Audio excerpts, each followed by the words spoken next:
हमारे साथ बात करने के लिए चतरास से चुनाव लड़ चुके युवा नेता जो है इंजीनियर सुबोध पासवान, हम उनसे बात करेंगे। सुबोध जी, सबसे पहले तो आजकल के युवा जो राजनीति में आने से कतराते हैं, और ऐसे में आप राजनीति में एंट्री करके आखिर क्या मकसद क्या है आपका? देखिए, बहुत बहुत धन्यवाद आपका इस चैनल वालों को, न्यूज़ चैनल का, कि आपने इस काम और इस काबिले तारीफ से इतना बेबाकी तरीका से आपने मुझे चुना है बोलने के लिए। देखिए, हर युवा अगर राजनीति में नहीं है तो अपने कार्य क्षेत्र में तो ऐसा हो जहां विरोध प्रदर्शन उठाएं, अपना कार्य को सही तरीका से करें। आज अगर देखिए कि युवाओं का ये डिमांड भी है भैया कि जिस तरीके से नेता जो हैं वो काम नहीं कर पाते हैं, उम्र का अधिक हो या फिर एक्सपीरियंस ज़्यादा, तो सब अपने आप को थोड़ा सा बपौती समझने लगते हैं।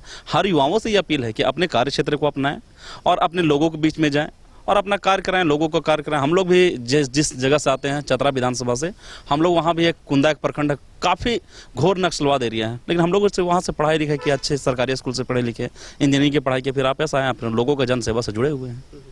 सुबोध जी, आपने इंजीनियरिंग किया, पढ़ाई की, अच्छी नौकरी थी आपकी, वो नौकरी छोड़ के फिर आपने समाज सेवा चुना, आखिर मतलब क्या मकसद क्या था आपका? देखिए, हमारे लोगों के साथ, मैं जिस समुदाय से आता हूँ, जिस जात से आता हूँ, जिस समाज से आता हूँ, काफ़ी अन्याय हुआ है। या तो हमारे लोगों के बीच में जो या युवा हो या वृद्ध हो या ऐसे वैसे नौजवान जो जैसे ही राजनीति में कदम रखते हैं, उन लोगों के साथ अन्याय होता है। या तो उनको जेल भेज दिया जाता है या तो मार दिया जाता है। चतरा का शायद ये विडम्बना है कि जो नेता जब बढ़ने का कोशिश किए, उनको हमेशा दबा दिया गया। चाहे देख लीजिए आप, यादव विक्रम शाहदेव अंगार एक बहुत ही प्रखर नेता थे। लालू यादव जो राष्ट्रीय अध्यक्ष राष्ट्रीय जनता दल के, उनके कद के नेता थे, उनकी हत्या कर दिया गया। चंद्रिका यादव का हत्या कर दिया गया, तिलक यादव का हत्या कर दिया गया। हमारे ही प्रखंड के एक विनय भारती थे, विनय सिंह भोक्ता, उनका भी हत्या कर दिया गया।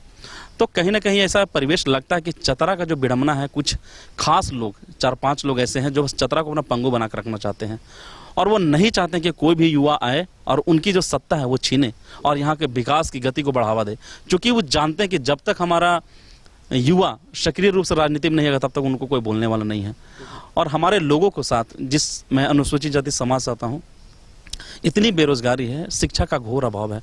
भले आज़ाद हो गया हो देश हमारा, लेकिन हमारे जो समाज है आप अभी भी बहुत बिखरा पड़ा हुआ, ना शिक्षा सही से, ना स्वास्थ्य सही से, कुछ भी ऐसा नहीं है जो हमारा समाज के लोगों को सही से एक दिशा रूप दे सकते हैं। यही समाज की बुराइयों को मैं देखता हूं, तो कहीं ना कहीं अपने फादर को लड़ते देखा, अपने गांव वालों को लड़ते देखा, तो कहीं ना कहीं अब लगता है कि मैं भी कुछ करूं उनके लिए, अपने समाज के लिए, अपने लोगों के लिए, अपना चतरा के लिए कुछ भला करूं। इसीलिए मैं राजनीति में आया।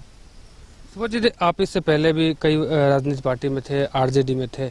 आखिर आरजेडी से अब आपने रिश्ता नाता तोड़ लिया है, आखिर क्या परेशानी क्या हो गई? क्योंकि कहते हैं कि युवाओं की पार्टी है, तेजस्वी उनके जो है सूत्रधार हैं, नाव खेवने वाले हैं वो, फिर उस नाव से आप उतर गए, आखिर ऐसा क्या परेशानी क्या हो गई?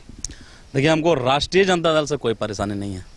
आज भी इस परिस्थिति में अगर मैं राष्ट्रीय जनता दल के जो केंद्रीय कार्यालय है पटना में, अगर मैं वहाँ चला जाऊँ, तो मुझे आज भी तेजस्वी यादव वही सम्मान देते हैं जो कल देते थे। आज भी राष्ट्रीय अध्यक्ष लालू प्रसाद यादव जी वही सम्मान देंगे जो कल वो देते थे। परेशानी एक नेता से है, सबको जानते हैं। वो खुद आदिवासी में, चतरा में, वो खुद आदिवासी में चले गए। अब वो अपना पुत्र वधू को वहाँ से चुनाव लड़वाना चाहते हैं। और हम लोग अनुसूचित जाति के लोग हैं साहब, वो हमारा हिस्सा है, वो हमारा हक है, वो जल जंगल जमीन हमारा है। हम अपना हक को कैसे छोड़ दें, अपना लोगों को कैसे छोड़ दें? बस यही परेशानी है। उनको बोला जाता है कि एक म्यान में 2 तलवार नहीं रह सकता, तो ठीक है, उन्होंने जितना अपना दाम दंड भेद जितना लगवाना था लगा लिए। लेकिन मैं आपको इंश्योर करता हूं कि आने वाला विगत 1 महीना के अंदर में हम लोग न्यू पार्टी ज्वाइन करेंगे और जैसा जो कारवा हम लोग का चल रहा था समाज के लिए जाते रहेंगे। सुबोध जी, चतरा से हैं आप, चतरा से चुनाव भी लड़ चुके हैं।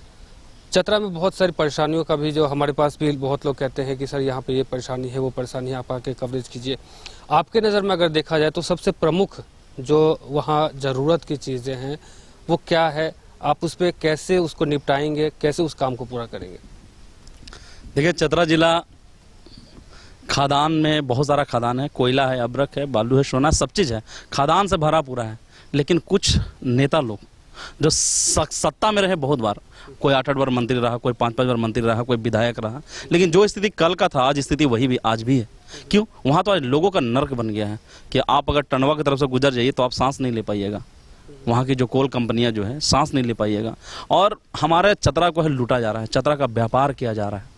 आने वाला समय चतरा चतरा वो नहीं रहेगा। आज देखिए कि हर जगह पे भ्रष्टाचार खुला व्याप्त है, कोई आपका बात नहीं सुनेगा वहाँ पे। अब वहाँ कुछ करने की आवश्यकता है, कुछ ताकत का एहसास कराने की आवश्यकता है, अब युवाओं का आगे आने की आवश्यकता है।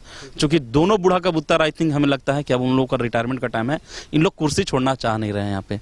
अब किसी तरह से चतरा की जनता से मैं आग्रह भी करता हूँ कि अपने चीज़ों को संभालिए, अपने लोगों को संभालिए, नहीं तो आने वाला समय में चतरा में कुछ बचेगा नहीं, सारा चीज़ लूट लिया जाएगा बाहर की कंपनियों के द्वारा। सुबोध जी, एक मामला अभी वर्तमान में देखा जाए तो काफ़ी तूल पकड़ा हुआ है। जिस प्रकार से जेल कैंप के नेता जो सूर्य हंसदा थे, उनका एनकाउंटर की बात सामने आ रही है, वहीं उनके घर वाले जो कह रहे हैं कि एनकाउंटर नहीं है, एक षड्यंत्र के तहत जो है उन्हें मारा गया है। अब इसको लेकर के आंदोलन जो है वो लगातार देखने को मिल रहा है। कल भी आक्रोश मार्च था, कैंडल मार्च था, आने वाले में भी समय में राजभवन के समक्ष धरना प्रदर्शन है। इस चीज़ को कैसे देखते हैं आप? मैं तो पुलिस से ये बोलूँगा कि इनकाउंटर करने के लिए इनको गरीब आदिवासी दलित लोग ही मिलते हैं क्या समाज के वैसे वर्ग नहीं है जो कुलीन वर्ग से आते हों? कभी सुने हैं कि बहुत बड़े बड़े कंपनियों के मालिक को असैसिनेशन हो गया, पुलिस उसको इनकाउंटर कर दिया? ऐसा हम लोग का ज्ञात है कि सूर्या हंसदा जो थे वो 200 बच्चों का पढ़ाई लिखा का जिम्मा रखते थे, आश्रम, वृद्धाश्रम भी चलाते थे, अनाथ आश्रम भी चलाते थे। ये दुर्भाग्य है चतरा का और दुर्भाग्य है झारखंड का भी कि ऐसे ऐसे नेता जो बढ़ना चाहते हैं, युवा जो आगे बढ़ना चाहते हैं, उनको इनकाउंटर कर दिया जाता है। जांच होना चाहिए, सीबीआई का जांच होना चाहिए, दूध का दूध और पानी का पानी होना चाहिए।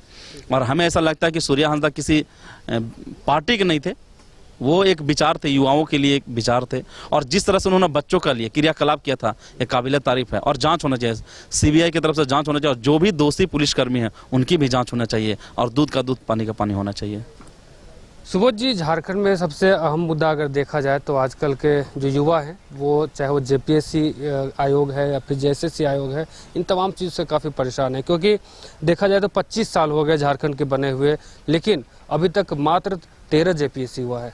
अभी 14वें के लिए भी कैलेंडर भी जारी नहीं। वही जेएसएससी की बात करें तो जेएसएससी का कैलेंडर भी जारी कर दिया गया, लेकिन कैलेंडर अभी तक फॉलो नहीं हुआ। तो इस चीज़ को आप कैसे देखते हैं? ये होना चाहिए, सरकार का ये काम है कि डाटाबेस लेकर, और जेपीएससी हो चाहे जेएसएससी और भी जो नियुक्तियां हैं उसको होना चाहिए जल्द से जल्द, और ट्रांसपेरेंसी होना चाहिए। क्योंकि देखिए किसी भी राज्य का जो मेन बेस रहता है युवा ही रहते हैं, और युवा के साथ ही अगर ऐसा छलावा किया जाएगा तो कहीं ना कहीं ये तो दोषी लोग हैं ही। और राज्य के जो मुख्यमंत्री हैं, यशस्वी मुख्यमंत्री हेमंत सोरेन, उनसे आग्रह भी करेंगे कि सब ये सब मामलों पर ध्यान दें और जल्द से जल्द जो कार्य है उसको निपटारा किया जाए।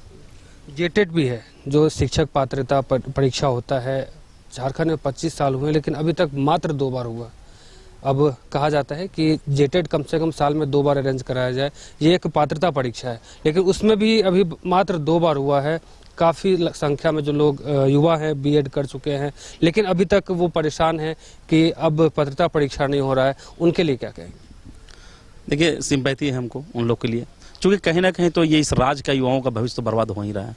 अगर कोई शिक्षा कर ले, मैं ही बीटेक इन सिविल था, हमने भी जॉब की, लेकिन मेरे को भी प्राइवेट जॉब हुआ, सरकारी नौकरी मेरा भी नहीं हो पाया। तो ये युवाओं का भविष्य के साथ खिलवाड़ तो किया ही जा रहा है। लेकिन सरकार को इस मामले में ध्यान देना चाहिए, और जेटेट के जितने भी अधिकारी हैं उनसे भी आग्रह रहेगा कि सब चीज़ों पर ध्यान दें। जो रेगुलर बेसिस में एटलीस्ट जो एग्ज़ाम है वो करवाया जाए, कंडक्ट करवाया जाए। और कहीं ना कहीं हताशा निराशा तो विद्यार्थियों को होता ही है कि अगर आपने मेहनत किया, साल भर मेहनत किया, 6 महीना मेहनत किया, और मेन टाइम पे एग्जाम नहीं होता, तो कहीं ना कहीं और भी राज्यों में ऐसा नहीं है। ये झारखंड राज्य में कुछ ऐसे जगह है कि जिसमें कुछ अधिकारी जो बाहर से आके यहाँ जमे हुए हैं, और वो नहीं चाहते कि झारखंड की दिशा मतलब आगे बढ़े, अग्रसर हो। इसके लिए वो लोग अधिकारी अपना मनमाना रवैया अपनाते हैं, जिसके कारण इसका खामियाजा विद्यार्थियों को भुगतना पड़ रहा है, और ये दुर्भाग्यपूर्ण है। तो हमारे साथ चतरा के बेटा के नाम से मशहूर इंजीनियर सुबोध पासवान थे। हाल ही में इन्होंने आरजेडी से अपना इस्तीफा दिया है, अब नई जो घर है उसकी तलाश कर रहे हैं। और इनका कहना है कि अगर हम युवाओं को अगर राजनीति में आना चाहिए तो सबसे पहले जो बहुत सारे ऐसे मुद्दे हैं, चाहे वो शिक्षा की बात हो, स्वास्थ्य की बात हो, इन सब चीज़ों पर ध्यान देना चाहिए, ताकि यहाँ के जो युवा हैं, जो झारखंड के युवा हैं, वो दर दर ना भटके। अपने सहयोगी गौरव के साथ अमित झा, न्यूज़ बाइस्कोप, रांची।